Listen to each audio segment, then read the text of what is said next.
Hi, I'm Seamless, and today we are looking at the mix I did for the feared mixing competition for a metal track. This is okay. So this competition, basically what this is that the band Feared, put out stems to their track, and as for this is a metal track, the stems are the microphone positions for their drum recording, the guitar tracks, the bass track, solo track, the vocals, and someone's talking to me on Facebook. I'll have to wait. Um. Anyway, the point was is to make a mix of this track. You can do whatever you want to it, and you can then you submit it by putting in the hashtag up in the title, and then that's it. So why not, right? Because I like metal.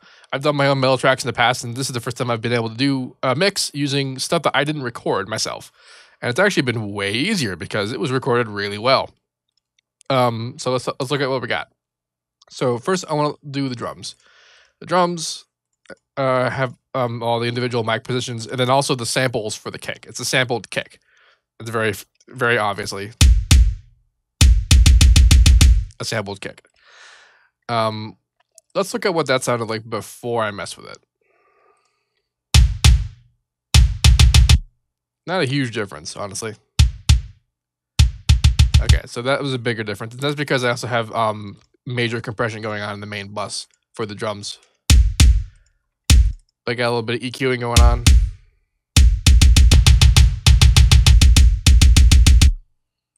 You can see I have this EQ automation going on here. What that does is that it actually lowers the low band of the EQ whenever it goes really fast.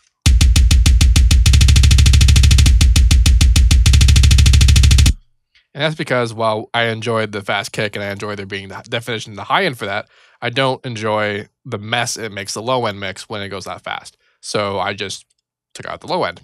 Not a big deal. There's a snare top and a snare bottom. I actually just straight up did not use a snare bottom. I have a snare bus and then just top and bottom. I just didn't use the bottom.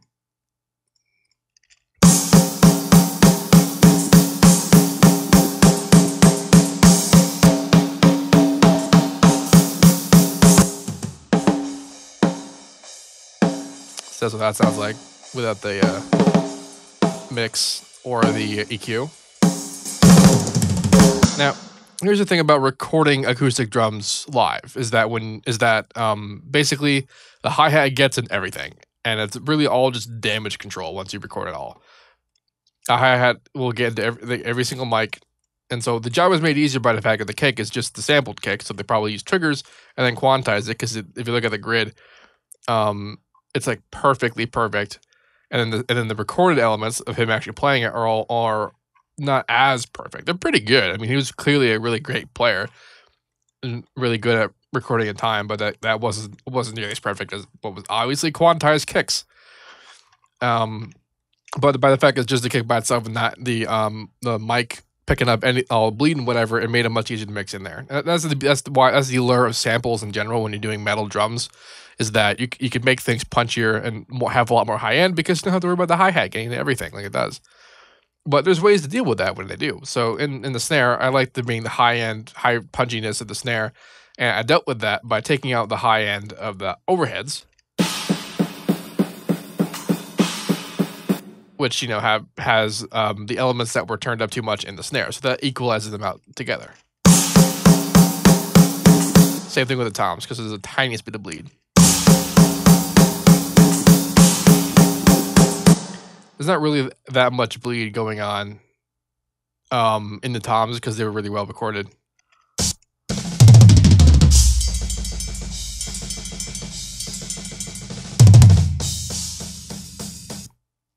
So the ratio of the noise to the bleed to just actual content is really good.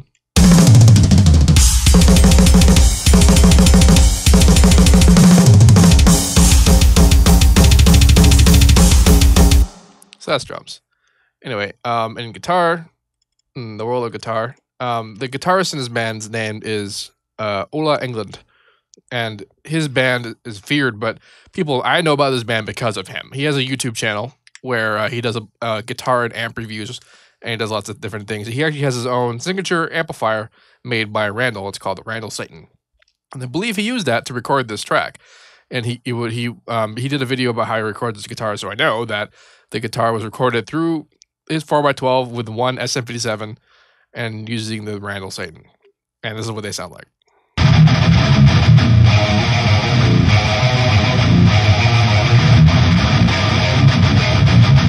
Now, in this stem pack, they gave you the dry channel, the dry recorded direct ins for the guitar and the bass and the solo and the other guitar. And I could have used that, and I could have made my own tone, because that's what I've done in the past using Guitar Rig and the Lepu plugins. But I'm not going to get a better tone than his signature amp for him. Like, that's just, this is like for what this song is and what it's going to be, that this tone is completely perfect. So I just like to use that. They only gave you the DI for the bass, which is unfortunate because I did a really bad job making a good bass tone.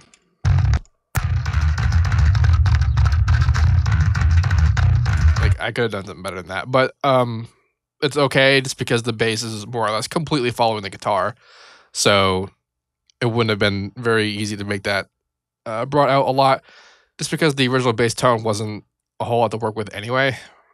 And then of course there's the vocals.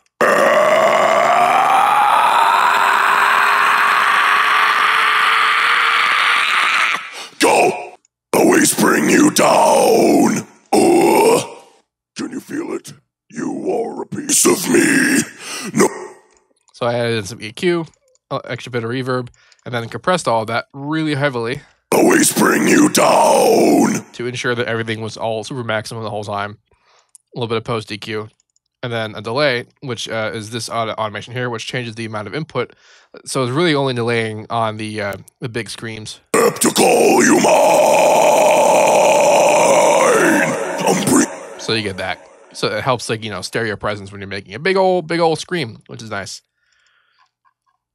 To call you mine!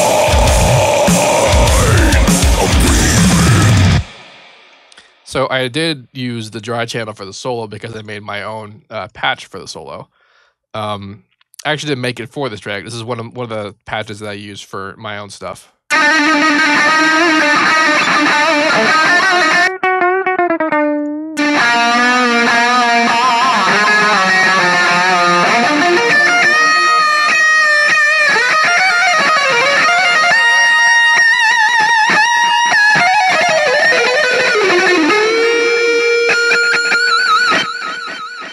So the pre-EQ to this version, also a limiter, and the pre, just to give it a more compressed tone and more even it out, and then a whole bunch of EQ going on in the output, because real high notes and stuff like that for distorted solos can be a bit of a bother.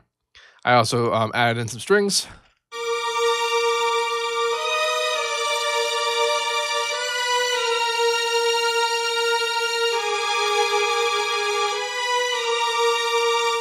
Simple stuff. I wanted to do something bigger, but I had like a brass section, but the stuff was like completely inaudible because that mid range is more or less dominated entirely by the rest of the track.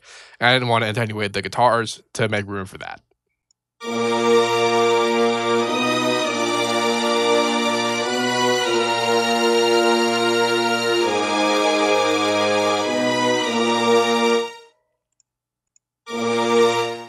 So that's what's up with that. And then it's faded in over the course of the solo.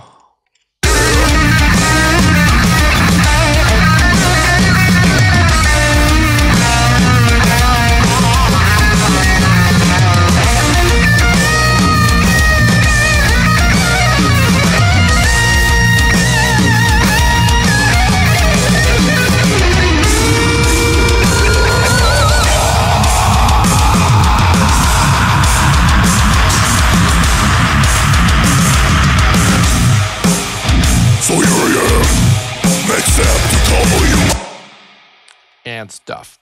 So you might have noticed that I have, you know, the stuff. These are all the channels I'm working on and doing the EQ for the stuff. That's cool. Let's actually talk about the drum compression before I go any further with that. So I actually did pretty similar to what I do normally in most of my drum stuff, for like EDM and whatnot. And that's because a lot of the tone that you get for the drums character, like in like EDM, is a much harder, clearer sounding thing, and metal is it's a little bit smoother, but it's still pretty punchy. All that character taken care of before I get to this stage, so that then this compression could be more or less the same thing. So I'm compressing the bass to be super hard as I can get it, so it's just always there. And the mid is also brought up a lot, but I'm using soft saturation so that it clips really hard. So it's just a distorted. It's actually distorting that right there. Not so much with the highs, because distorting hi-hats sound like crap. But still tiny bit. And then I'm distorting everything together so that it's extra crunchy. This is being super crunch. And so that is what the compression, the multiband. It's a multiband compressor, obviously, for Maximus, and I like using it a lot. And I didn't do any stereo separation because I do all that in the master mix, in the master EQ or master Maximus. But now that we covered that, let's talk about everything together. So metal, everything is everywhere. Like the guitars are full spectrum, the bass is mostly lows, but this is because the guitars are full spectrum, the drums are full spectrum, the vocals are full spectrum. How do you fit all this stuff in there? Well, you can do what I did, which was to split everything into 5 bands via linear EQ, as taken advantage of in the Fruity Convolver. And then you use each of these bands to sidechain the equivalent band and the others, so that everything fits together nice and like a Tetris piece. And so here's an example of that. Let's look at the drums. Where's the drums? They're back here. So here's the drums. Now here's the 5 bands: the high, mid, low, mid, and low. Now watch when it plays, and you can easily see where each of the drums instruments fit in the spectrum. The kick is really very obvious in the low, and the snare is really obviously in the low mids. So what we do is we go to, let's say, the guitars, and go to low mids of guitar, and we have a limiter set up with the side chain set to the low mid of the snare. So watch the transients here.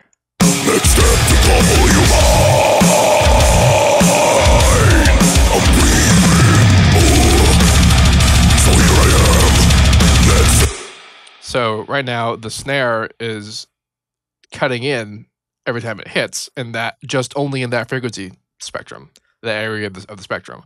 So that means all the rest of it is completely unaided by the snare as well, because there's not, that information isn't being forced there by the snare. So it's not those frequencies aren't being brought up a lot above 0 dB because they're being fit to the snare transient. Same thing with the kick going into the bass channel.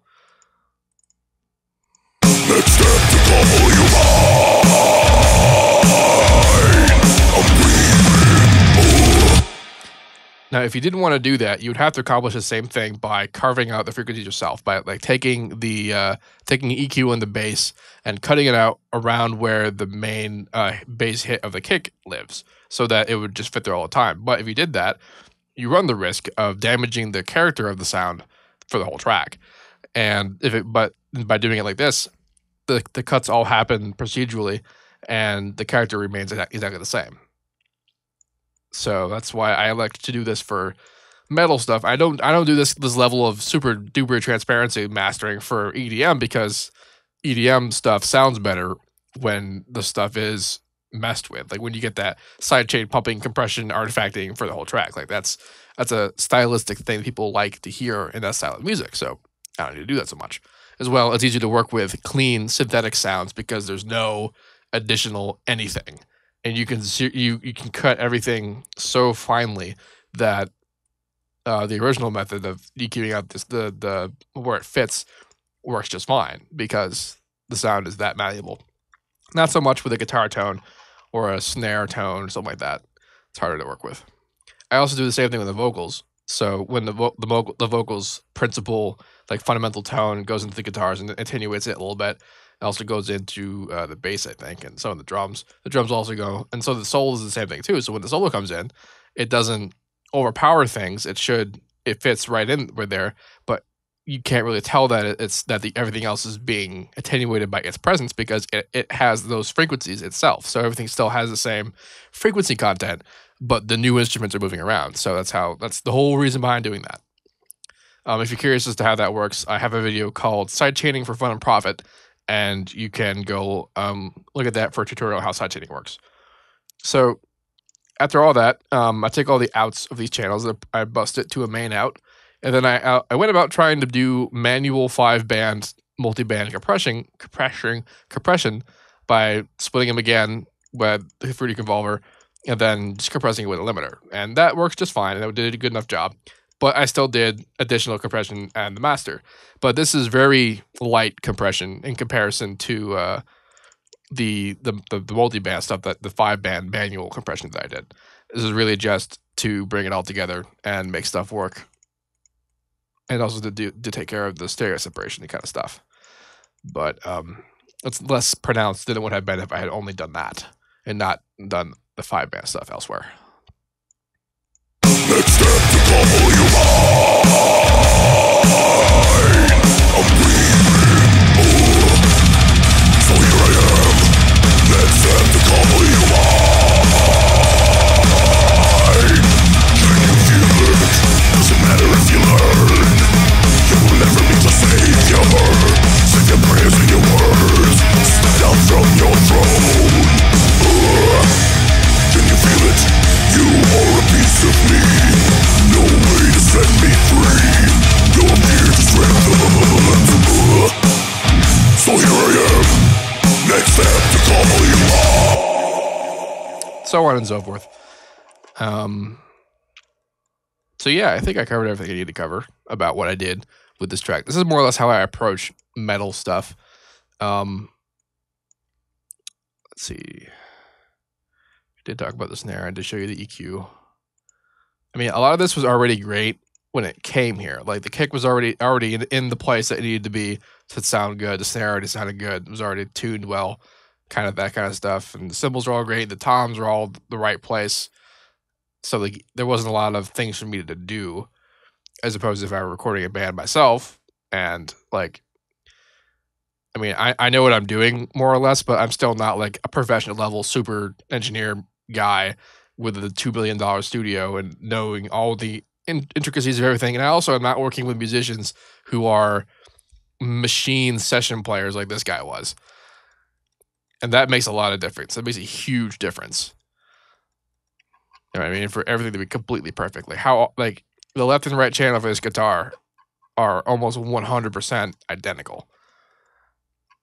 And there's like no flubbing. There's no weird stereo sound and like it's just perfect. Absolutely perfect, which is why this works so well.